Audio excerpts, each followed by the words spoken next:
Introducing the new DigiCert. As the leading provider of high-assurance SSL, TLS, and PKI certificates, DigiCert is all about improving security across the web and IoT. DigiCert is committed to helping customers and partners successfully deploy identity, authentication, and encryption solutions. They'll even help you figure out which certificate you need to secure your web domains, apps, devices, and more. Check out the Cert Wizard tool under the SSL tab on digicert.com. The average time between being hacked and realizing you've been hacked is 1 year. Can you afford to let an intruder roam your network for that long? Can your company weather the fallout when this comes to light? Black Hills Information Security can find the bad guys in your network and train you to do it yourself. Email consulting@blackhillsinfosec.com to find out how a hunt teaming engagement can help you find a persistent threat in your network. Signal Sciences is the industry's first web protection platform that works in any cloud, any container, any platform as a service, and any modern application architecture.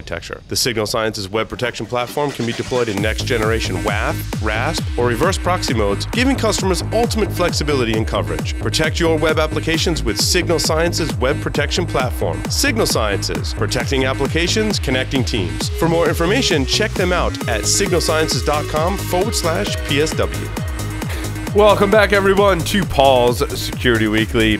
I'm here with a new cast of characters, actually, in studio for this segment. We're going to talk about cyber exercises. We've been doing the exercise thing when we say that. Cyber exercises! Oh. We don't need to move. We just need to type to do cyber exercises, right? That's wonderful. Thanks, guys. Patrick Laverty is still here with us. Doug White has joined us. Dr. Doug White. Yay. Dougie Nipples. That's your nickname. That's what they keep calling me. I kind of like it, actually. I kind of like it, too. Yeah. I like Dougie Fresh. Dougie Fresh is good, but Dougie Nipples has a certain... Nobody forgets that quickly. Je ne sais quoi, right? It's Dougie Nipples. It just... Yeah.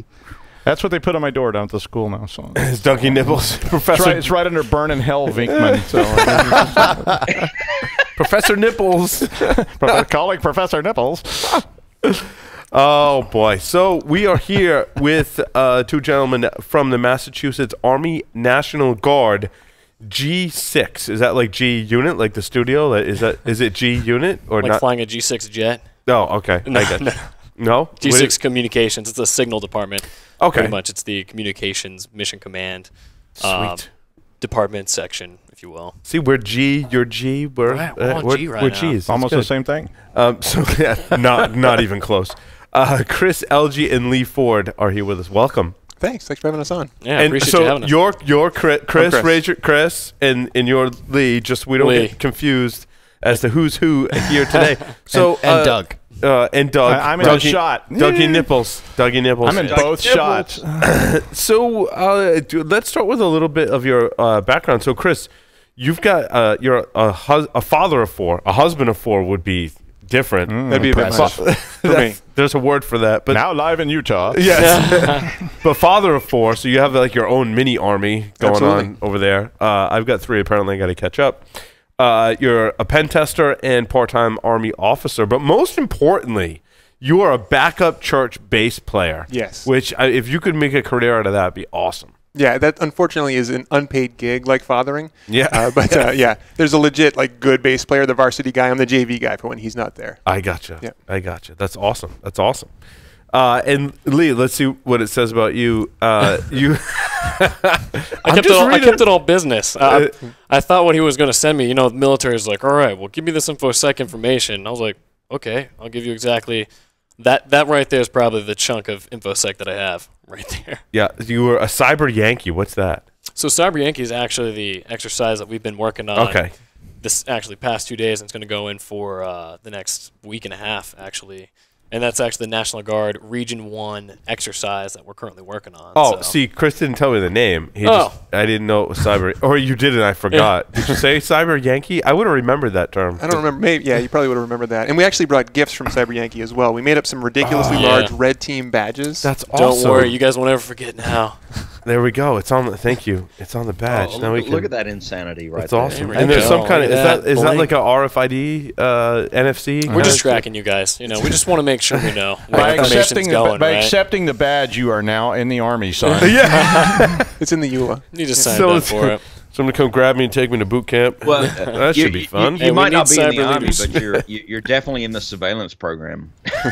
So congratulations. Yes. Right. The satellites are tracking you now.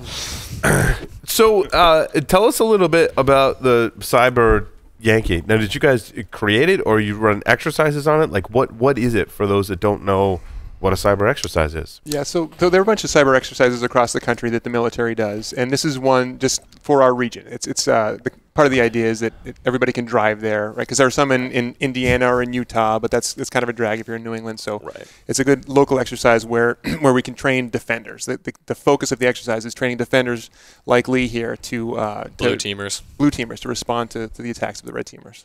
Right. And so is it like a bunch of hardware and software, like virtual systems that are put together to simulate a red team and a blue team, or just a blue team? Yeah, I mean, it's supposed to simulate. So not only is blue team getting training, but it's also red team getting training as well. Because I know you guys are actually, for the past today up until we came over here, you guys were just sweating it out inside the room with the red team trying to develop what they're doing, and then blue team is going through a week of training as well. So really it's virtual. They're working through VMs as well.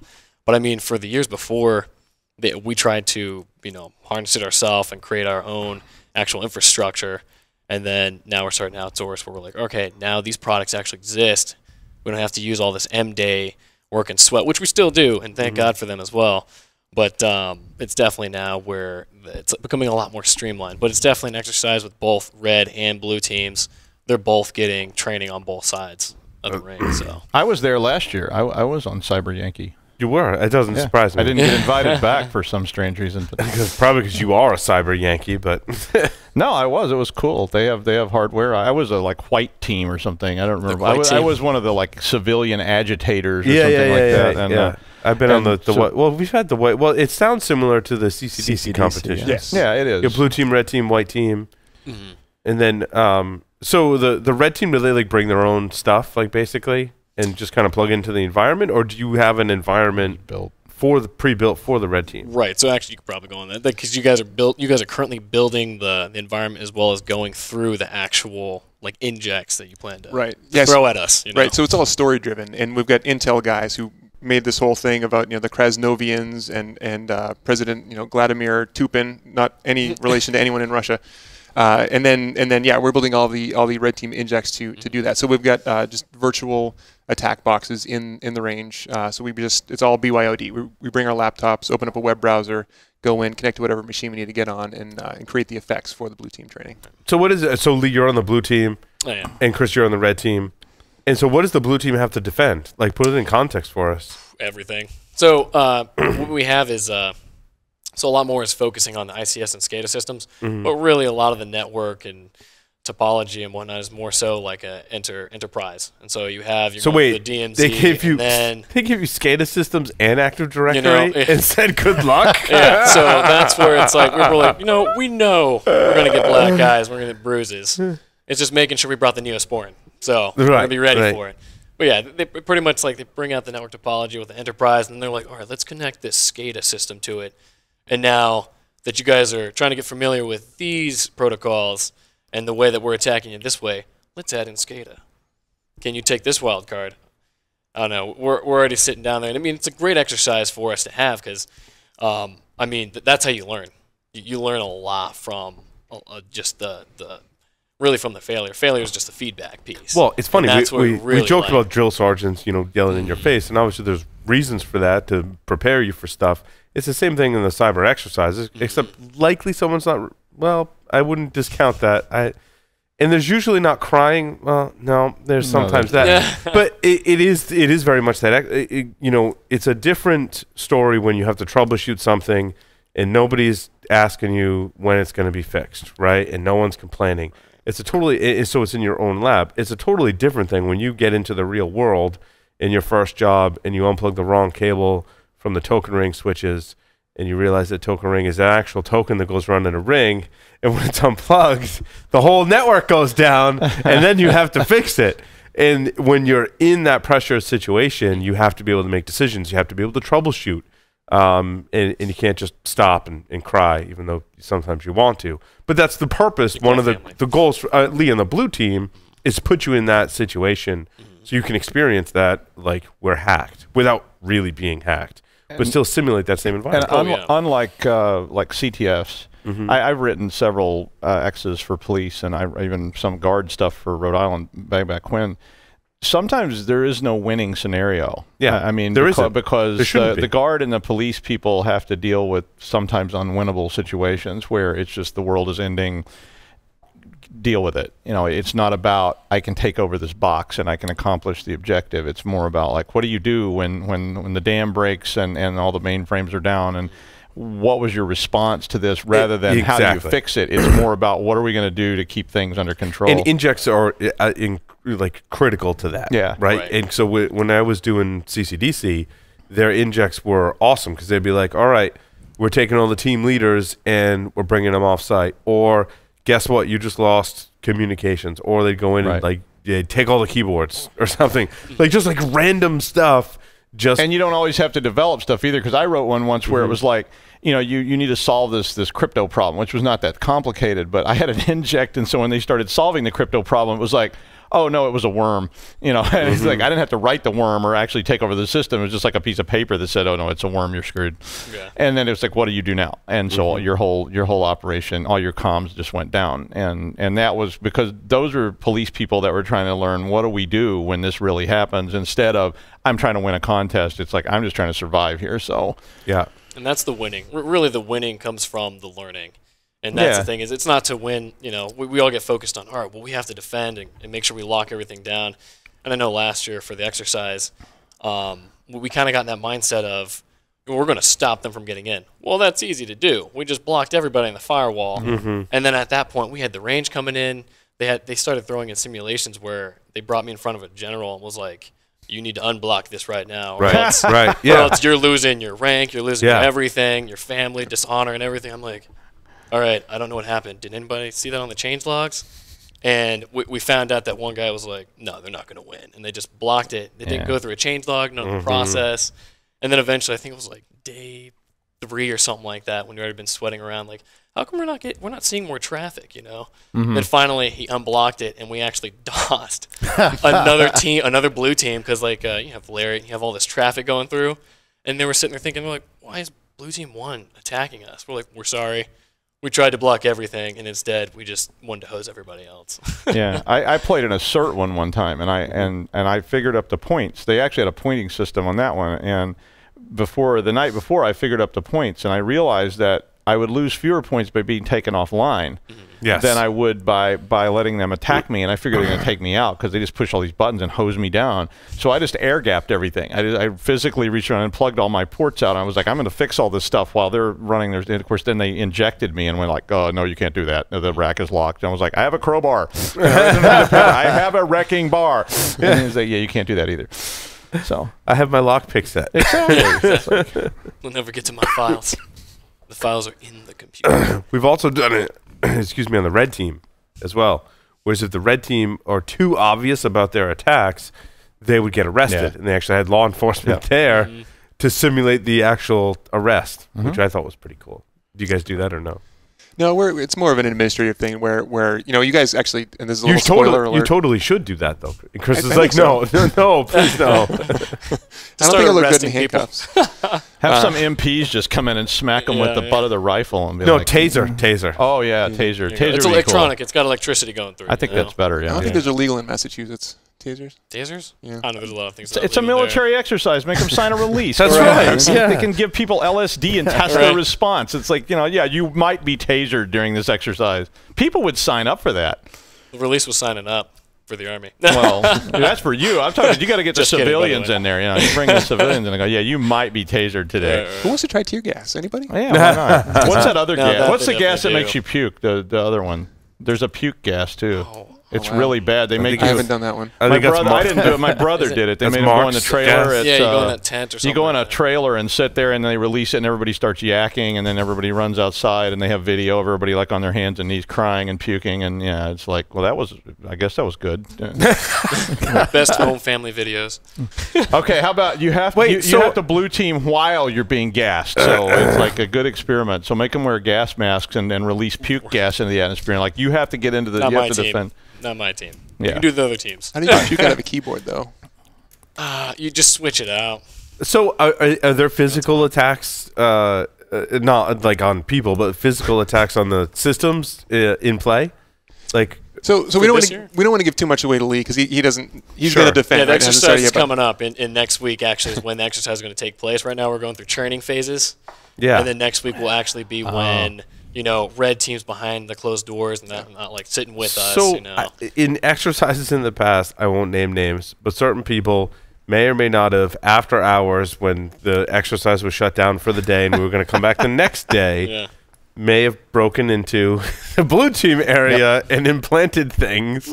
And I think since that happened, they said, all right, to avoid basically like breaking and entering charges, we should probably make an inject where the red team does have physical access to the blue team. And so that has been, an inject in many exercises that I've been involved with since then. Because, sometimes, and then at one point it actually became part of the game, and that Larry had made RFID badges for red team and blue team. And so that was the first thing I went after because it was in scope in the game. If you could clone a blue team badge, you could gain physical access to the room. I'm like, I got this. And there's a funny story about me.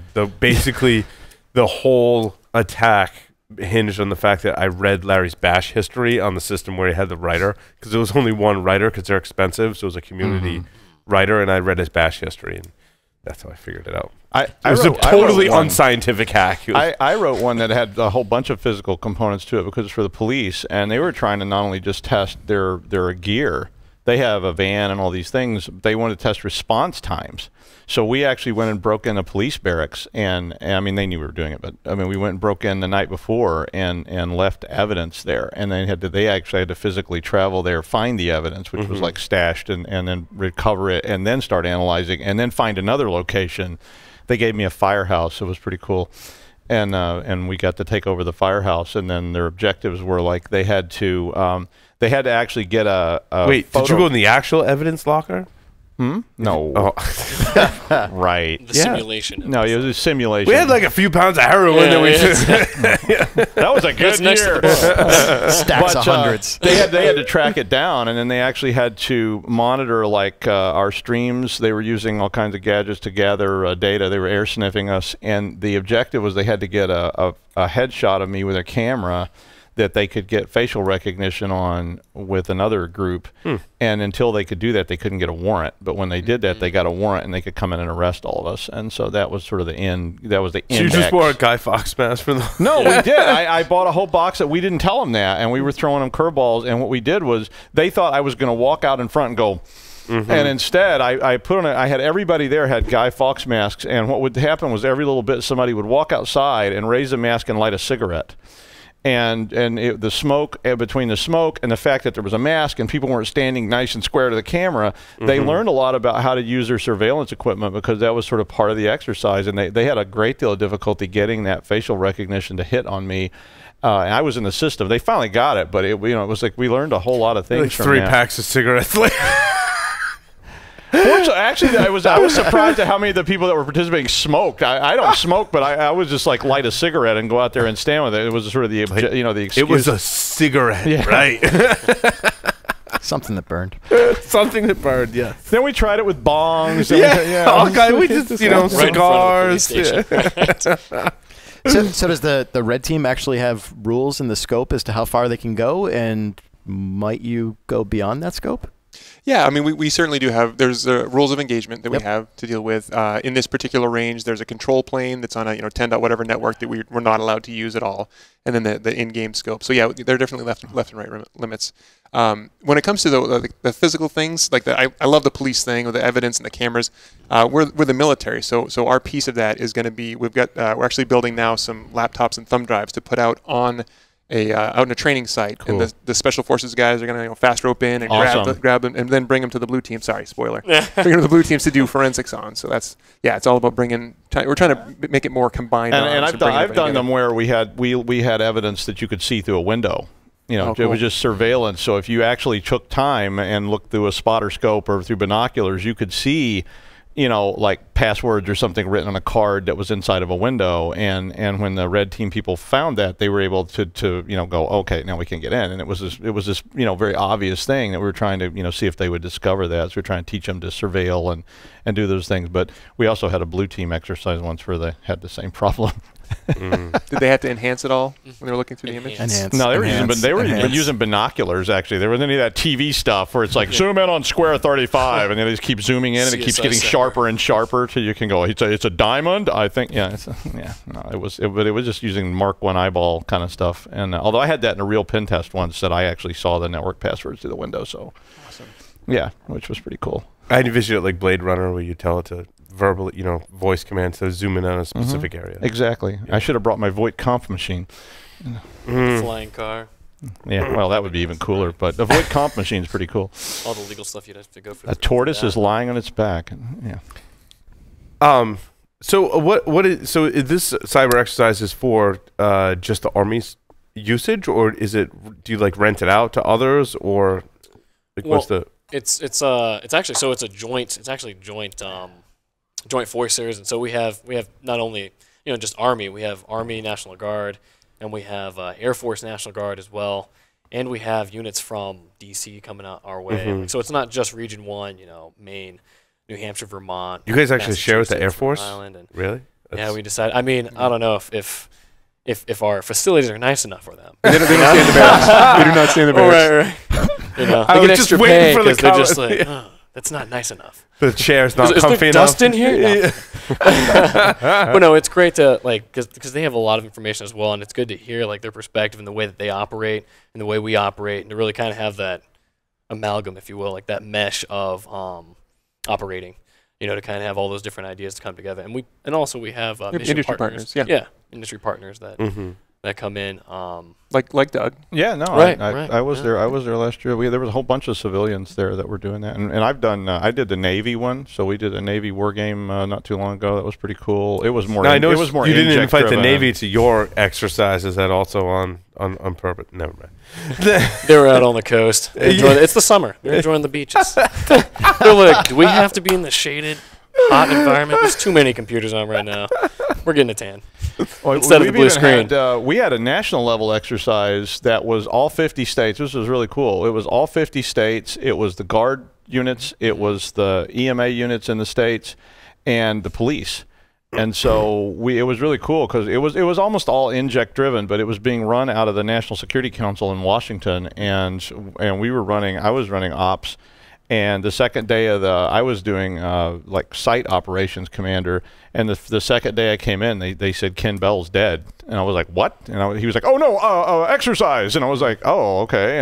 And I ended up being the commander of the unit for that day, which was pretty creepy because they tend to kill people in these exercises all the time. It's a good way to shift the command structure, and police do the same thing as military do, because if you want to shift your command structure, and you should, because if you've got a team, the team, even if it's a civilian operation, if you've got a red team for pen testing, what if somebody gets the flu and they don't show up that day? And that was the only person who knew Python. I was the only person who knew what LDAP was.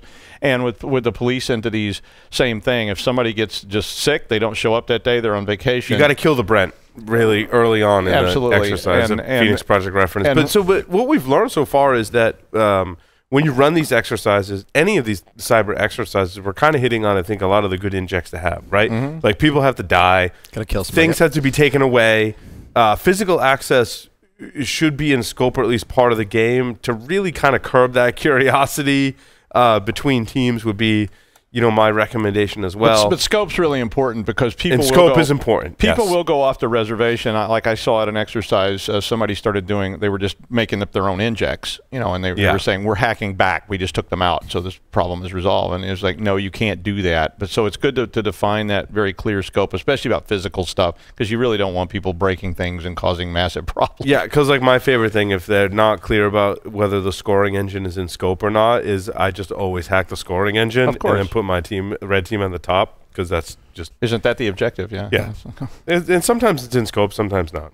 Yeah, it's I mean, for me, it's pretty much always in scope. But you get the A+, they're like, all right, well, he hacked them and he hacked us. So. Right, exactly. The extra You get 2 gold stars. Any advice for those out there in terms of injects that we haven't covered so far that you believe are important? Yeah, I think one thing to think about a lot is you hear John Strand talking about get caught, right? When we're doing this, some of the injects will be subtle and some will be much less subtle. We want to make sure that we do get caught at some point, so you guys have the training value of seeing all those little things. And then hot wash at the end of the day. Oh, did you catch this one and this one? Right. And in terms of flavors of inject, I think social engineering is a good one to put in as well, whether it's by email or phone call or having somebody walk in the blue room with the blue badge on.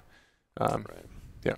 It gets difficult in the exercise, though, to do social engineering, because you pretty much, someone sitting behind or in front of the computer, or behind the computer, and is basically knowing they're getting hacked.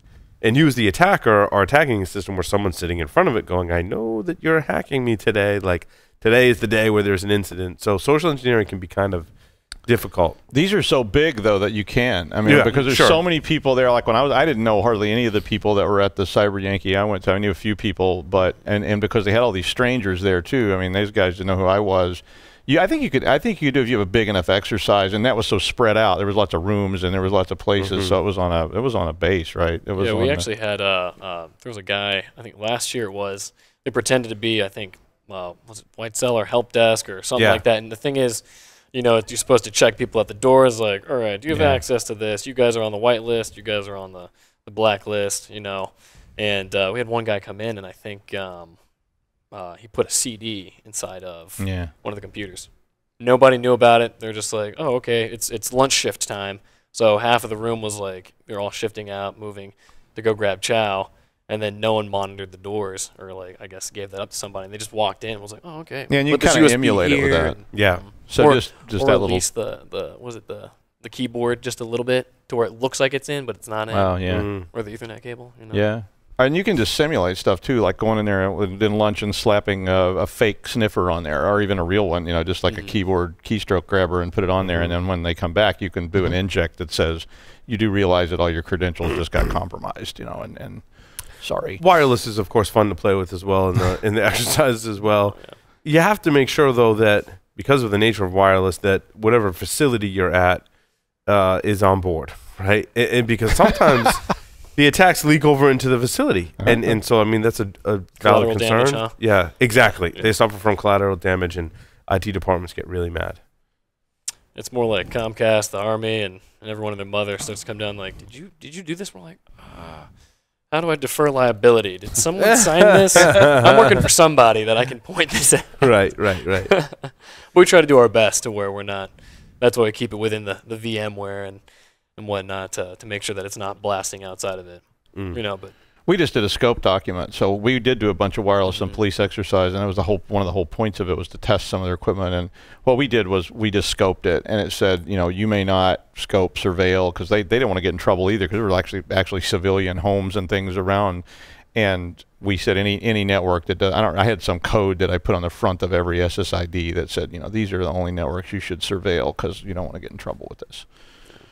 Yeah, the SCADA devices are interesting too. Yeah, because do you tie in a physical component to the SCADA devices, or are they mostly virtual? Or yep, yeah, we have two actual simulated SCADA devices. They're basically Windows 7 computers with knobs and dials on them and lights and sirens, and those are the only physical boxes we have at Cyber Yankee that are going to be VPN in the range. Everything else is virtual, sitting up there. So they're like big microwave ovens. They're just massive, honking. Yeah, like 2 microwave ovens put together.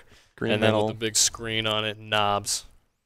So we actually do give a good run for the money in terms of the ICS SCADA piece with the PLCs and whatnot inside there. So you actually get the ICS protocols coming across as well.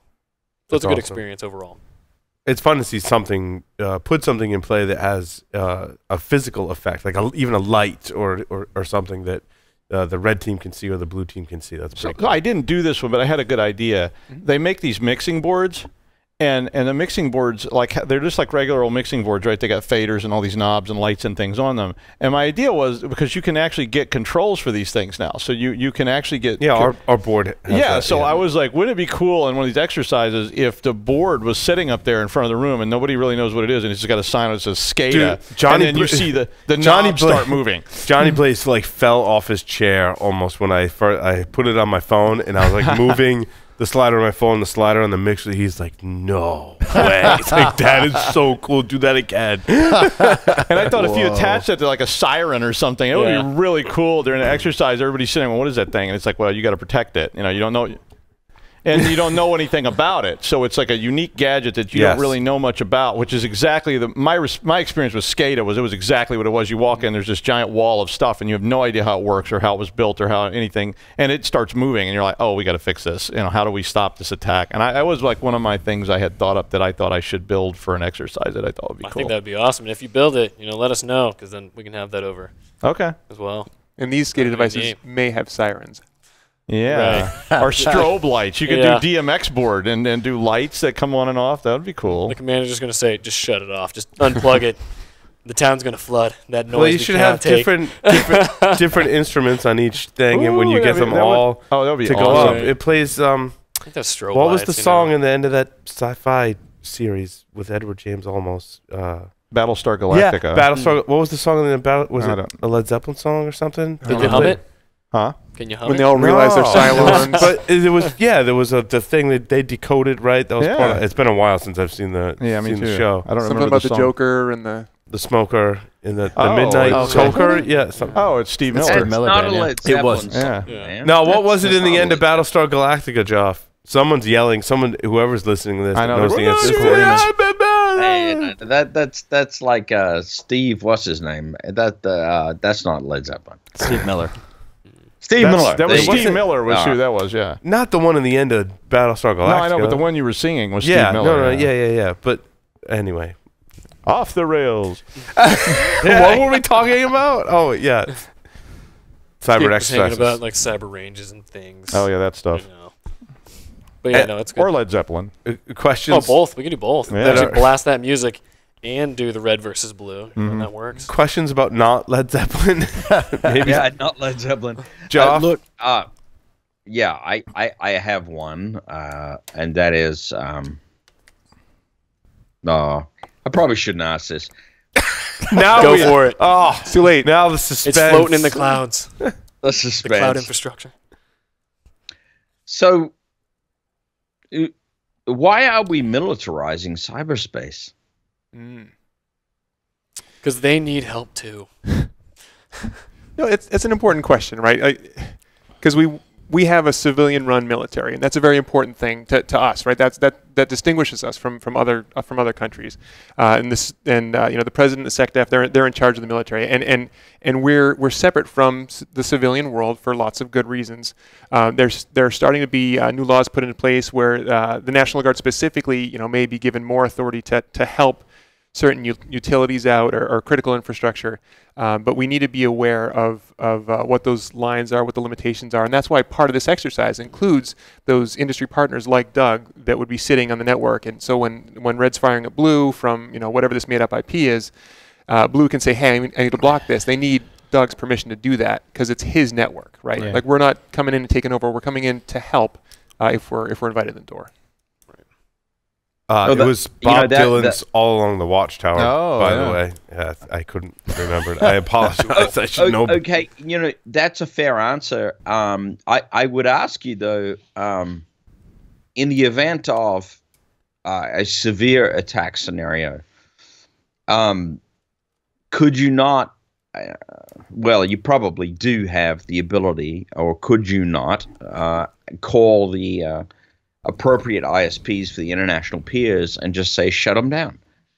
That BGP peer is done, right? Just balkanize I tell the you internet what, right there. I tell you what, Joff, that BGP beer is quite tasty. I'm talking about the pier, Paul. But I love you. You man. did say beer there earlier, though. You did say beer. He's thirsty. Okay, it's the gin talking. This But my BGP beers. It's pretty good. No, I'm kind of leveraging. I'm kind of leveraging the off routes. Of, the routes they add to it are awesome. I'm kind of leveraging off of our friend from prior shows. Cold medicine and alcohol together. Joff's just gonna quit. That's it. I fucking wait. That would imply I get paid for this shit. Anyway, just when they converge in your mouth, it's oh God. Joe, I gotta say I love you, man. You get stepped on all the time. Brilliant guy. I cannot even ask the question, right? I mean, actually, I suppose the real question focuses in on, there's got to be relationships, and there should be relationships between DoD and the Tier 1 ISPs, and there's going to be a point where you just shut them off. Pierce. Oh, God damn it. Oh. No, we were just clanking our glasses together, and I said, Pierce. Comment on the infrastructure question for me, if you would, gentlemen. Sure. And if it's not too late to say so, by the way, we should inject that Chris and Lee's opinions are not necessarily those of the Department of Defense, right? Massachusetts Army National Guard, or anybody else cooler than we are, higher ranking than we are. Right.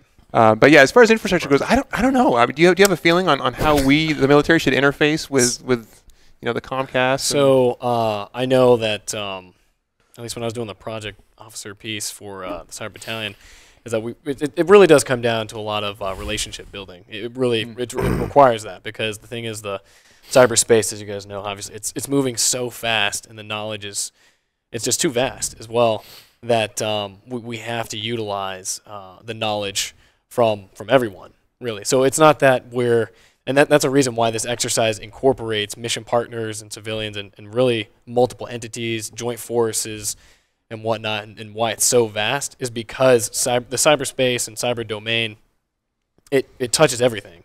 And so the collateral damage, like we were talking before, another reason why you need really everybody included in it is because, you get on your Wi-Fi and you're sitting there and you're thinking that, not talking about hack back, but say you're trying to defend against something, and you accidentally block a service that's really needed, and there you go, now you have collateral damage. And so it really comes down to ensuring that you have everyone in the loop and keeping that communication. And actually, that's sometimes the toughest piece is really the communication and building that relationship, which we're definitely trying to do. It's not that we're looking to maintain it where it's only military at all. It's actually the opposite, and the military is starting to realize and especially from what I've seen in our perspective in our state with our defensive unit, is we're reaching out more and more to all the different agencies and saying, hey, what do you see? How can we bring more of this information to work together? Because it's really coming into, just based off the amount of information that's out there and the kind of exploits and whatnot. And the enemy is so vast, and you can't really see them either. So you really need everybody on board in order to sufficiently defend everyone. Yeah, and to your point, Lee, about the relationships, we can set up all these cool authorities, right? Because everything operates off authority, whether you're at the NSA or in the Guard or whatever. We can set up all these authorities to where we're allowed to go and help the local water company. But if Bob in that server room has never met Captain Ford, he's not going to let him in. Right, exactly. And I'll add to that. So the original cyber disruption team, which was the first one in the U.S., was in Rhode Island.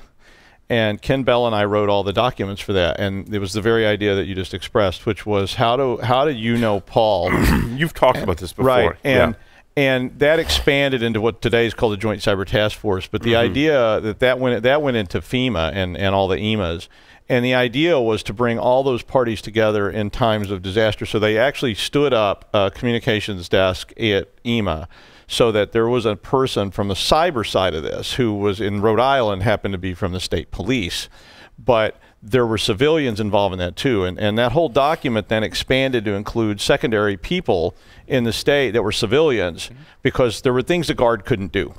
There were things the Guard couldn't touch. I mean, I don't care what it was, they weren't supposed to touch it. And there were things the police couldn't do. And there was a lot of restrictions around that from federal and state and local laws. So we wanted to have a way so that you could call me and I could call Paul, and we could say, let's form a group. And when the shit hits a fan, that, I mean, we can assemble a group of people who can facilitate that communication, so that there's a person from Verizon sitting at the table. Yes. And you can say, we have a tower we could put up. Can you connect to it? And Verizon can say, yes, we're going to plug that in. So our guy's going to come out and plug that into your tower, because the world is ending and we've got to solve this problem. And that's kind of how, Joff, I think some of that starts to come together to respond to these catastrophes that may well exist. And that's where all these exercises started coming from, and why civilians started being involved in them, because they wanted to see, how do we bring this group into this? And those groups have been very insular in the past. So the Guard didn't talk to the police, and the police didn't talk, and the Army didn't talk to the Navy, and nobody knew what was going on. It still sounds like the Army still doesn't really want to talk to the Navy. We don't talk to the Navy. they talk to the Air Force. I mean, baby steps here now. Baby steps, Doug. Well, you know, working there. You can signal the Navy with those lights. I don't think you guys got the point of my question, or maybe it's just a statement, and that is, there are, you know, a handful of civilian companies that peer with the world outside of the United States. So it would be trivial for, in the event of an emergency, in the event of a significant cyber attack, it would be trivial just to shut off the damn fiber interfaces outside the United States and say, no, sorry, you are not communicating with us, game over.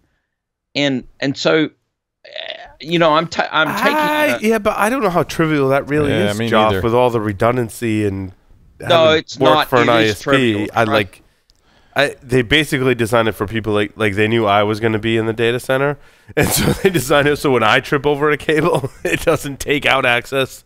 You know, but it's not just trivial logically either. I mean, it's not just a matter of flipping a switch. I mean, even if it's physically that, it's not a matter of us just calling Canada and saying, hey, flip this switch and everything's going to be okay. I mean, there's like all these other layers. You know, the Guard just can't come rushing into Montreal and go, hi, we're from the U.S., we got a problem here, let's flip this switch, or even just make a call to the Canadian, whatever, the Canadian Mounted Police and say, hey guys, you know, flip that switch for us. It's not as simple as, I don't think it's as simple as that. Someone was reminding me today that there's a whole internet alongside the internet with internet too, and that all of these places are, universities and nonprofits are connected via the internet too. So you're not going to shut that down either. I respectively disagree. These are BGP peers. These are just fiber optic links. It would be mind-numbingly trivial. Cut the routes, cut the interfaces, game over. And so I actually take some exception to the idea that, oh my God, cyber attack, foreign cyber attack, bullshit. Just shut down the damn fiber interfaces. It's game over. Honestly. Yeah, I've but been Jeff, in the industry. how do you know? Done it. How do you know when a BGP joke is funny and when to laugh? When it converges. A fucking long prefix, baby. When it converges. Yeah. So Paul's administrative distance is getting quite large. So somebody way above my head would be making those decisions on whether or not to cut the fiber. Because if they really thought, they were like, oh, okay, you know what? This is really messing it up. Let's cut the fiber. And then they're going to be like, well, where's my Netflix? Some general above him is going to be like, I don't have Netflix. No, my point is the internet work itself is a trust agreement between providers, and that goes globally. And so all you need to do is exert the right influence on the right provider and say, shut down that peer. It's done. It's game over. All this bullshit above that, layer 3 and up, it doesn't matter. This is a layer 2 problem. You shut down the peers, game over. It's done.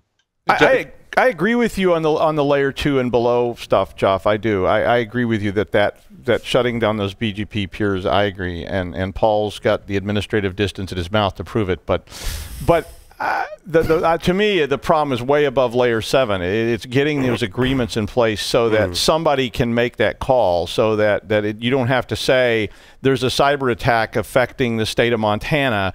I've got to call the State Department. The State Department has to set up a meeting with Canada, and then Canada's going to get involved. I mean, yeah, if you could get the agreements in place to say just push this button and everything stops, sure.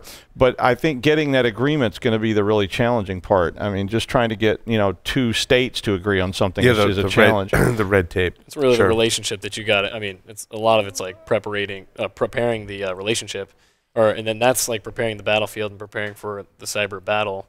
ultimately is really having those relationships in place to kind of to put that, you know, and that's something that we want to develop as well. Yeah, so reluctantly, preparated and reluctantly. It's the gin talking. You're reluctantly preparated. It's the gin talking. I do agree that the political layer absolutely affects what I'm saying, but the practicality of the issue is real, and everybody needs to understand that this is crap that we enable. This is protocol stuff that we enable by actually enabling interfaces, by enabling layer 1, layer 2, and then layer 3 protocol exchanges, that if we put the right mechanisms in place, we can absolutely shut them down. This is horse shit. It's technically trivial to shut this shit down, to say you will not peer with us. I mean, those of us in this room, in this call, could even effect a denial of service attack on BGP that would actually shut it down. So, you know, I just get irritated that you have to invoke the political layer to actually prevent stuff that is easily preventable at a lower layer of the OSI stack. Because honestly, we don't need to subject ourselves to this shit. Just shut the fucking peer off and you're done. All right. Said my Are you done now, Joff? You kids, get off my lawn. Get off my lawn. I feel better now. You feel better? Just get it off your chest. Shut it I down. know you're kind of irritated. I think there's a cream for that, but believe me, even on the blue teams, we get that point here. And, you need some rash cream. Yeah, you know, right? Because we're sitting there at the operator level, and we're like, "Can't we do this? Why can't we block it right now? Yeah, The why can't we firewall. shut it down? Why can't we just stop it?" And a lot of it comes down to we send it up, and we don't know the full picture of the entire mission, and they're like, "We can't let you block that because of this other information or another service that we really need eyes on for, or some form of intelligence that they need to ensure that throughput's going through." So that's one of those things that we might not know, but higher up knows, and so it just gets really frustrating, especially on blue team, when we know that our mission partner's network is just getting obliterated, and we're just like, all right, endpoint after endpoint, DC is compromised, everything's just getting like, you know, holes getting poked through, and they're like, no, don't block it. You know. But it could be working toward that, Joff. I mean that's what the purpose of these joint interfaces was all about. So these exercises we were doing were about getting just the states to talk to each other. Because when we started doing this, literally they didn't even know who to call. So if somebody says, "Who do you call in New Jersey about this?" nobody even had a list of names or even companies or who's doing it. And the purpose of those joint exercises was to expand that knowledge base so that I know you and you know me, and I can call you and say, "What should we do?" And you say, "Well, I wish the guard could help, but we can't. We're restricted." But at least we know that. I know somebody to call. And in Mass, there's a different set of rules than there is in Rhode Island, and there's a different set of rules in New York. But if we all work on that, we could get to Joff's model there, where I can call New York and say, flip the layer 2 switch and drop those BGP peer nodes and shut them down. And it'll happen. But at the moment, I think that we're not quite there yet, because the above layer 7 stuff just hasn't caught up with where Joff is talking about. I mean, in the real world, it's just there's too much diplomatic, political miasma going on out there. Too much administrative distance. Teaching them too, like teaching at the higher level as well. So yeah. Like, you know, yeah. And they don't even know what you're talking about. Yeah, the pipes. Black magic. Exactly. And it was very confusing to talk to people who were running, like when we first started doing, no offense to any EMAs, but when we first started talking to EMAs, they didn't have people on staff that knew, just like when we first started talking to the military years ago, they didn't have people on staff that knew this. And I saw somebody with some brass on their shoulders telling me that, you know, if there's ever a problem with this, a Hellfire missile will just come down the chimney and the problem's solved. And I said, what if the chimney's on a school? And the guy looked at me like, you know, yeah. And I mean, but they've come around to that. So you're seeing that evolution of people suddenly, now they have you guys. So they can ask somebody who also has various you know, things on their shoulders or sleeves or whatever, and get answers to those questions. So it's evolving, Joff. It's just not there yet. It should be there, and it should be simple. And I ought to be able to call Verizon and say, just slam the door on this. But that's just not what we learned was actually there. And there was a lot of mistrust and a lot of concern. And just getting those people in the room together was an interesting event, because when we had the Army and the Air Force sitting in the same room with the police and with Verizon and all these other people, it was a very tense conversation. And those were local people. It wasn't even expanding it across national borders. It was just like people in the region, and it was very tense. Comes down to that trust. That trust Absolutely. model, you know, do they trust you? And they're like, well, you might say you know what you're talking about, but if I still don't trust you, then it's not Absolutely. gonna work out. And it's really, yeah, we're in that. We're still in that that phase of really growing that out and building and developing. And after I've been on about 3 Cyber Yankees, and each year we just started to expand more and grow more of that. Everybody knows relationships, each other. yeah. So it's starting to grow bigger and better, and more of the region itself is going to come together as we start to develop. So, and I mean, that's the exciting piece, is actually seeing that develop, and the knowledge piece, because a lot of it was really, you know, getting people at the higher rungs to really understand what's going on with cybersecurity, because a lot of it was, well, you handle my email. How come my email's not working, you know? And now you have to, one, teach them cyber security and then go through all that mess. And then now you have to say, all right, now with this little bit of information that you understand, we need you to take this and now interact with this entity and now trust each other from another state, you know? And that really, it just comes down to a lot of building and putting it together. And I know even though cybersecurity is moving really fast, the relationships, they're going faster now, but they move slower than cyberspace. We'll just say that. Awesome. Well, Lee and Chris, thank you very much for appearing on Paul Security Weekly. Yeah. It was nice having you. With that, we're going to take a short break, come back, and talk about the security news for this week. Stay tuned. Don't go anywhere.